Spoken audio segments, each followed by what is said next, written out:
Ассалаумағалейкум туғандар, қандайсыздар? Назарыңыздарда қайырлы эле базары жоқ каналы.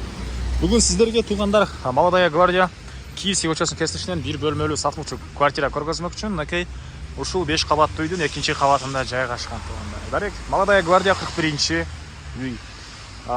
Анан бұл жерден шаһардын бурбушуна көптөгөн эле маршруткалар менен жүрө аласыздар. Бұл жақта Октябрь кинотеатры, ылдый жагында юридическая академия, илимдер академиясы, бұл жақтан НАЦТың бір корпусу туғандар. И біраз эле чыгышты карай жүрсөңүздөр филармония, Манас проспектisi, батышты карай жүрсөңүздөр Ош базарына бара аласыздар. Эми кирип калган маалыматты берейин. Мынакей бул калиткадан киресиздер. Коросунда мындай бактар, өйдөрөгүндө балдоюн аянтчасы, парковкалары бар экен. Киресиздер, биринчи подъездден эле оңтурап кирсеңиздер, сатылуучу квартирабыз жайгашкан. Экинчи этажга келип калдык тугандар, экинчи этажга чыгасыздар. Мына бул эшикте бүгүнкү чыгыштагы бир бөлмөлүү квартирабыз жайгашкан. Мынакей бул кире бериши коридор. Бул жерден бөлмөгө, кухняга жана санузелге өтүп кете алабыз. Сиздерди биринчи бөлмөдөн көргөзүп баштайм. Мынакей бул бөлмөнүн көрүнүшү тугандар. Долларобой, кондиционер, батыш тарабынан терезе, квартирасында ремонт мынакей.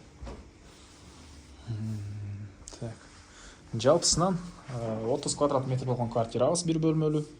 Отопление, центральный отопление бар экен тугандар, кыш деле келатат. Отопление центральный. Газ бар тугандар. И бул жакта мынакей ванна, душ, ажатканасы, сушилкасы. Документтери боюнча айтсак, документтери баары бар экен, алсаңыздар эле өткөрүп берем дейт үй ээси тугандар. Бул жакта кухонный мебелдер, газовый плита, ракайнерсоо чыгарылган, отопление центральный. И мына бул жерден Молодая гвардия көрүнүп турат. Видеонун башында айткандай, Ошский рынок, бул жакта дагы илимдер академиясы, юридическая академия, бул жерде национальный филармония тарап деле анча деле алыс эмес, бул Молодая гвардиядан тугандар. Баасы $45,000, анан дагы сүйлөшүү болот. Ээсинин номери экранда жана описанияда ээси деп жазылып турат.